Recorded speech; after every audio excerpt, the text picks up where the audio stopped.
probably if you're strong in these things, you either experience these other things, or if you did run into these things, you would know how they fit into where you're strongest. I really want to know, where are you strongest? Because then I can build around that. If you're going to have a very verbose resume, make sure that it's very clear, like the story that you're telling there, and it's engaging, because otherwise I think it's not useful for anybody. Hey, hi Karen. Thanks a lot for coming on my channel. How are you doing today? Hi, well, thank you for having me. I'm doing really well. How are you? Yeah, I'm doing great. Awesome. So before we start, Karen is like an amazing person I know like from many years. Her experience and her background is amazing in especially in digital marketing and analytics. So I would like Karen, like please go ahead and introduce yourself so that people can know a little bit more about yourself because your experience and your expertise in today's video is going to like really going to help so many job seekers out there. Great. So, yep, Nikita and I met quite a few years ago. She was working at the same global marketing agency that I was working at. And I had the pleasure of spending a lot of time learning from her and sharing what we were doing. And I had gotten to that agency through a career where I'd worked in smaller independent agencies previous to that, and had actually been working in more of a user experience design, web development area prior to digital analytics being something that was such a core component of how brands do marketing like it is today. So when I was working in a small independent agency, we had a big client, enterprise client, who asked us to add some tracking tags to their website, and I was working as the web developer. And I was so curious, what data are we going to get from this tracking, and how can we use that to make the website a better experience for the people coming there? And then we had such a great relationship with this client, I was able to build a service offering around that. And also I knew the company who was creating the technology that allowed the tracking. At the time, they were Website Story. They eventually got acquired by Omniture and are now part of Adobe. And those folks, as they were creating that capability and that technology, taught me a lot as well. And that also helped me help all of the agency clients. And that became a huge value for our independent agency to be acquired by the global agency. It's part of WPP, where I met Nikita. And that became, such a huge value for our agency that we were able to help clients with their data. And then I actually moved on to where I am now. I'm the VP of Data and Analytics at NP Digital, which is an independent performance marketing agency. So at the WPP agencies where Nikita and I worked, we really focused on digital business transformation, user experience design, a lot of brand marketing. And where I am now, and I've been there for a little over 3 years, it's really about the activation, the performance marketing, the how do we show up on Google, how do we show up on social media, how do we get people to purchase. And that's a new angle for me, actually, these last few years, to be helping the people who are actually spending money on these platforms or implementing certain things on the website to increase the traffic, increase the conversions. So that's what I've been doing for the last few years. Awesome. No, thanks a lot, Karen, for sharing your background. As Mm-hmm. like you can hear everyone, like she mentioned, she's VP of Analytics, and sh with her experience in analytics and digital marketing, today we are going to learn so many amazing things. And if someone is looking to explore a career in digital marketing, I think this podcast is going to really help you. I think in last few minutes you did mention about multiple keywords or multiple areas. So I think I really want to tap in all of that. But on top of it, we would love to start with like the most important topic, which is like what exactly are agencies? And then can you also share a little bit more about what is digital marketing? Because I'm pretty sure so many people, like especially who are coming from tech background or working in the tech Mm-hmm. companies, they might not be aware of digital marketing and what is the importance of agencies in our life. Great. Those are great questions. So I'm going to start with agencies and why data and having a data capability for agencies is really important. So I know a lot of people are already familiar, of course, with like Google and Facebook and Amazon and jobs you might get there. And those companies, they are building they have their own analytics. Sometimes they'll use, I mentioned like the company that was creating the analytics tracking capability that I was learning from. Some of these companies, Google, Facebook, they're actually building their own proprietary way of measuring their products, their websites, their apps. But some of them still use third-party vendors. So you can use Google Analytics or so many different analytics solutions out there for your website, for your apps. Larger technology companies and some startups even have the capability to even build their own analytics. And then there is also to track what are people doing when they come to our website, what are people doing when they sign into our app. And these have a ton of potential to drive value within the organization. Learn a lot about your customers. You can understand the size and the quality of your customer base, and you can actually, in some cases, sell a product based on this insight or based on this data. Spotify might be a good example there, where they actually can do research around, and there was a recent research that they did around what are people doing while they're listening to Spotify, and what are like some contextual sound hints that we can get that would help us create better advertising when we are trying to reach people who are listening to Spotify. So that's one of the reasons that they would have their own analytics, for example. The other thing, if you take that Spotify example, is everyone wants to know how many people are using Spotify, and that's part of their value. When we think about how much are these different tech companies worth, the number of people who use them and being able to account for that, are they new users? Are they active? How frequently are they active? That's incredibly important to understand the value of these organizations. And then the product itself is fueled by data. Its ability to surface songs, podcasts, books that you'd be interested in listening to. Its ability to help connect you with with people who have similar interests and create a community around music. So there's so many reasons why these organizations have data as part of their capability. And so that's why agencies who would be hired to work with these companies in order to give them fresh ideas, in order to help them execute, give them extra hands, in order to take their ideas and put it into strategies that really drive growth for their organization. These are the reasons why an agency must have data capability and ability to work with data, and not just Google Analytics data, not just the other tools, not just the ads data, not just knowing how things rank in search, but really a true understanding of how to work with data so that they can interface with these clients and show real value.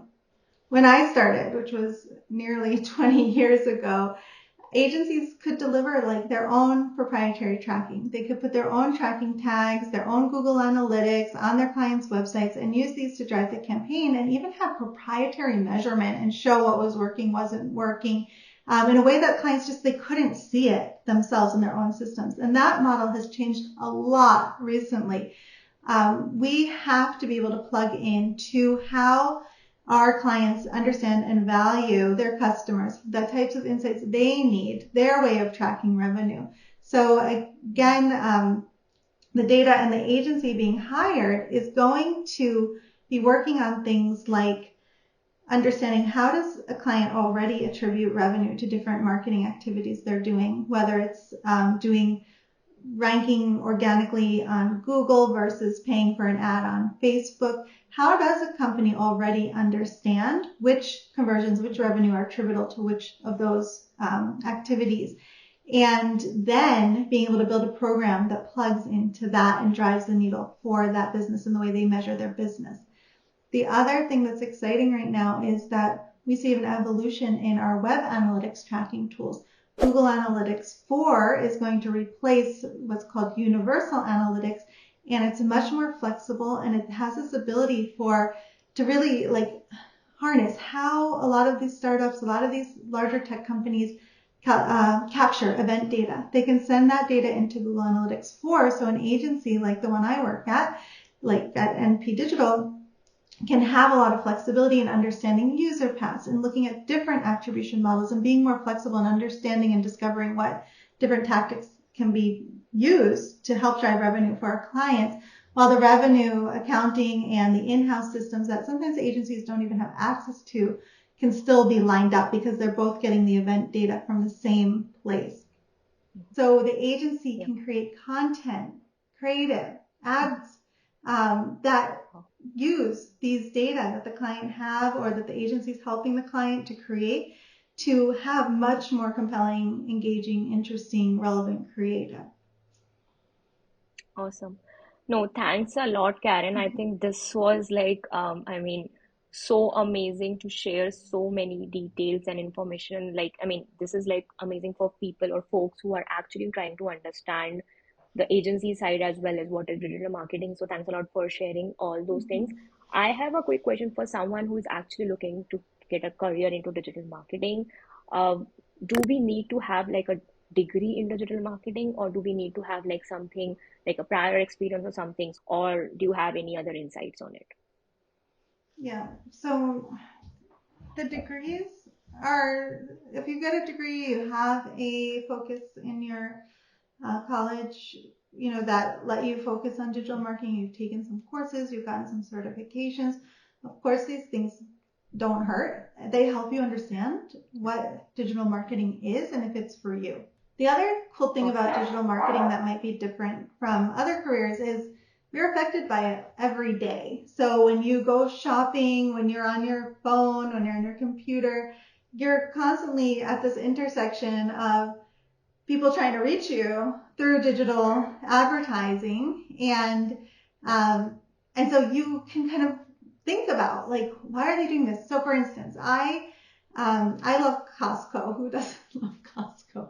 And they have this membership card, and you have to use, whenever you check out, you have to show I'm a member. And I can't even imagine the data they must have on their customers and how clean it must be because of every single customer being tied to this membership card. And so you can think about that in your day-to-day life. How would the data these companies seem to be collecting on me? How do my transactions on the website, my navigating website, like what does this mean? How could this be better? How could data make this better? So I think like even more than just getting a certification, like really being able to understand it because it is so accessible for every single one of us to engage with digital marketing on a daily basis, having a strong point of view, even around your personal experience. Of course, when we're working with clients, we're not saying, here's my personal experience. We're really, let's find your customers. Let's ask them. Let's ask a big sample of your customers. This is actually something, Nikita, I remember speaking with you about, how you would reach out to the clients' different customers and teams and their help desks and say, what are our customers asking for? So this, like, when you're interviewing, and you can't really put this on your resume, but this will come through when you're interviewing for a digital marketing job, that you understand that it's not just the computer, it's not just the creative, it's the people and the intersection of that with the people.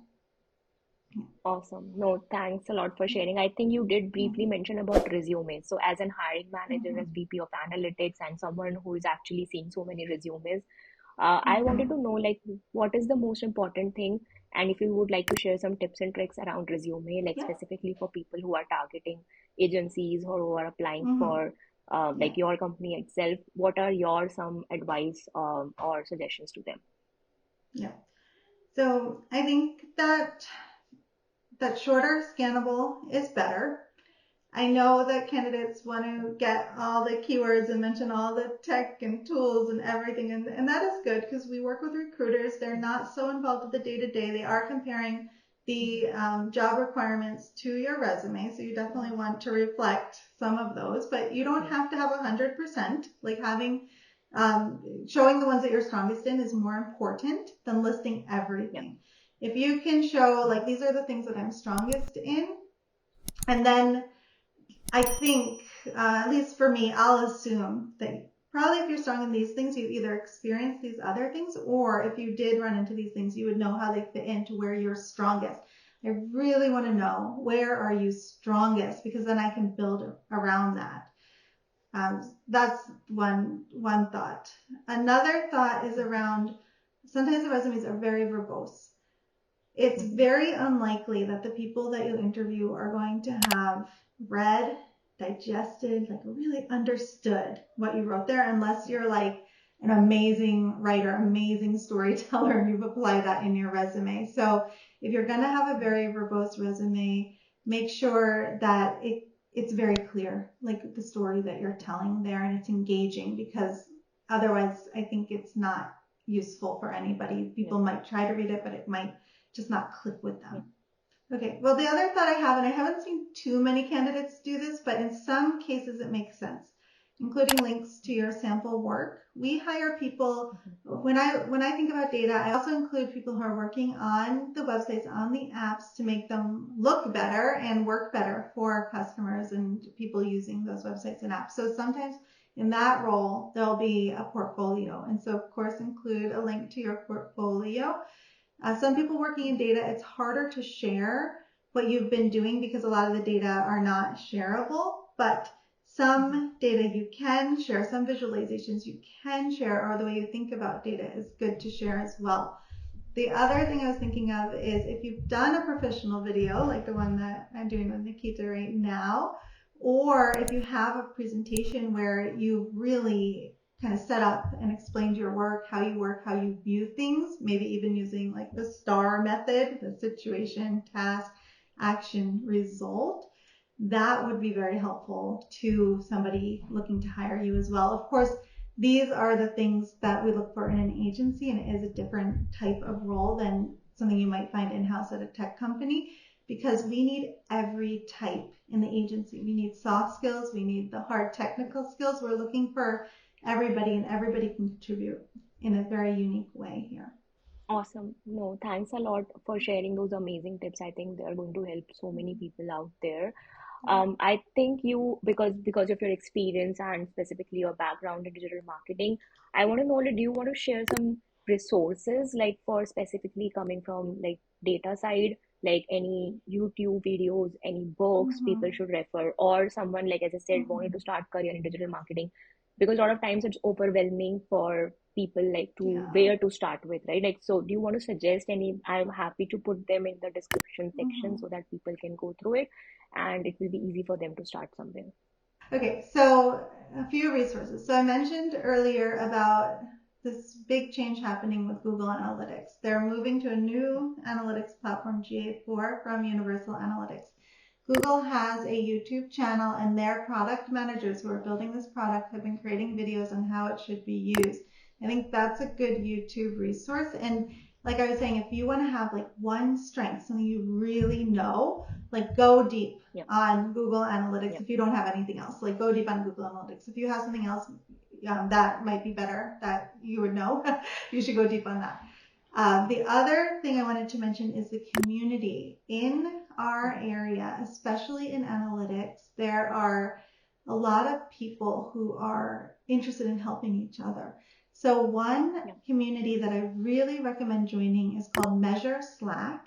It's just like Mhm. hashtag Measure Slack. And the Mhm. other one is called the TLC community. This is also on Slack. It's Test and Learn Community, and it's run by um, Kelly Wortham at Search Discovery.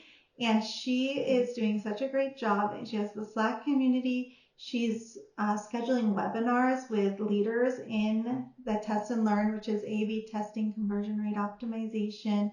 It's a smaller community than Measure Community, but it's really a nice place, I think, to learn and be really up to date on the trends that are affecting that industry, because this is such a time of change. There's so many changes happening in digital analytics right now. So the communities and then the YouTube channel I mentioned would be great resources for someone trying to get in. Awesome. No, I think I'm going to add them in the description. Please, folks who Okay. are trying to get into digital marketing, or even trying to explore, please do check out because they are amazing resources. And on top of it, I will be adding Karen's LinkedIn link. So if you guys want to reach out to her after seeing the video, please feel free to do that. She's amazing. I think the next question will be kind of related in a way that you know that layoffs are happening, companies are doing like they're just doing layoffs like crazy thing. In the current market, what is your opinion that is the companies, like specifically digital marketing agencies or digital marketing startups, or someone like looking for digital Mhm. marketing role, are they still hiring? Should someone continue exploring digital marketing space, and is it an easy thing for them to get a role in digital marketing in the current market? And on the same hand, uh, like a follow up on this, like, is your company still hiring? So I think that it's very seasonal. I think what we're seeing right now is somewhat of a reaction to a time what we saw maybe a year ago with like very high, like a lot of jobs opening up, a lot of hiring happening, and now we've kind of cycled through to like, oops, we did too much. We have to pull back. We kind of overestimated what we needed for the market and where the economy is. So I do think it is absolutely a tougher time right now than it was Yeah, previously. yeah, And we have some roles, but not like what we had before. So, but like I said, I think it's cyclical. So hang in there, pick the companies you want to work at, monitor their job boards, connect to their people. And I think that's the best chance to get in. I think the jobs are out there because as much as we see people getting laid off, we do see people getting hired. So I think you just have to persist. Awesome. I think the last sentence which you said, that we still see people getting hired, I think that is what Mm-hmm. I have been sharing like from last six Mm-hmm. months since this whole Yeah. recession started, that still there are openings, there are companies hiring. You just have to reach out to them, you have to find them and apply for them. Because if you're just keep on targeting the same set of companies which are doing the layoffs, the chances of Yeah. you getting an interview call and the offer is negligible. So as Karen mentioned, please focus on it and don't get like worried about the part of like why this company is not hiring. This is my dream company. Please just move on and find the companies which are still hiring. So thanks a lot for adding that pointer, because that's very valuable in the current market. My next question is like very like very important question, because Mm-hmm. even when I was trying to get into digital marketing, a lot of people told me that you won't get the same salary what you actually get in tech companies. Your salary will get a dip, and like I mean that's like something which is out there a lot, that Mm-hmm. digital marketing agencies don't pay you well, or the salaries are Mm-hmm. not as the level of a tech company. Mm-hmm.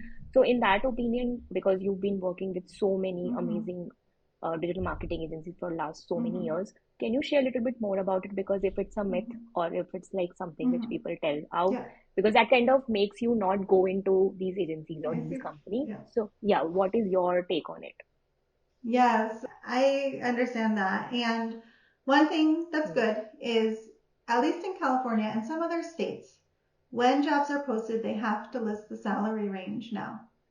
So you can see, like if you were to apply for a job at NP Digital at my agency, in the job description, if the role is in one of these states that requires it, and California is usually a place for hiring, Hmm. you can see Hmm. exactly what the role pays and the range. So that's really Yeah. good news and transparency now. The other thing is that I've worked in agency my whole career and I love it. Yeah. And I couldn't imagine um, working in any other environment because of the variety of work I get to do, the variety of people I get to meet with. It's constant change. Maybe I could get more in a tech company. I don't know, but uh, I don't know that I would be as happy, as fulfilled, as interested in the work that I'm doing. I don't know honestly, but I think that's a choice. You have to choose not just based on salary, and that's Yeah. really important. No, thanks. I think those words are really, really important, that if you love something, if you really want to see yourself happy in career path, you should not really stuck with the idea of salary and just with the Mm-hmm. money, because if you really happy in your role, you're actually seeing your success, growth, then Yeah, salary is secondary. Like, so go with it and just explore it. That's your passion. Money will come eventually, because I've seen that yeah, myself as well. So I wanted to of like I course. think ask last but not least, like, do you have Mm-hmm. any like last words in terms of saying to the audience who are going to see your video today, that how important is digital marketing, and on top of it the data? Because I think even when I started my career in data, I know the importance, like because I've worked in agencies, I know how they're using the data, and in terms of even the big tech companies, startups are using data. So what is Mm-hmm. your important being your career in data? You've been working for years now. Like, can you tell a little bit more about, or can you share with people that please go and check out at least your career opportunities and go and check out and see why data is so important? Well, I think that if you have a knack for this, if you a knack for numbers, a knack for kind of connecting something in data to something that actually exists on a website or in an app, this Mhm. is really special and you shouldn't take this for granted. And that is, and it's so valuable to companies to Yeah. have people like this who can connect the dots. Oh, Yeah. someone did this on your website. We see that in these data. This has this implication for your revenue. If Yeah. you feel like you can understand that and connect those dots, you can be so valuable to a lot of these companies. So I really hope Yeah. that you can find your way into a role in one of those companies doing just that. Awesome. Last, do you want to say any motivational words to our listeners today? Because I'm pretty Mm-hmm. sure there are a lot of job seekers who are going to come and see the video and they're going to learn a lot. But do you want to Mm-hmm. motivate them, or do you want to say anything to them? Sure. I think one of the topics that I've followed a lot through the years is this idea of imposter syndrome. And Mhm. it's a pretty complicated concept in my opinion. And the way that I understand it and see it in action is when Mhm. people don't speak up or they don't Mhm. share an idea or they don't fill the blank space. And when they do that, someone else will. And that someone else may or may not know as much as the person who chose not to say anything. And I do just want to encourage people to speak up and share their observations, share their ideas, especially if you have data behind those. I Mhm. think that's how our industry can move forward and how people can move forward in their careers. So don't be afraid to speak up, share your opinion. It's really important that we can hear from everybody and we don't just Yeah. let the loudest people we've been hearing all this time continue to be the main voice. We want everybody's voices to be heard. Awesome. Thanks a lot, Karen, today for sharing these amazing, amazing insights. I think I'm pretty sure it's going to help so many people out there. And thanks a lot again for coming on the channel.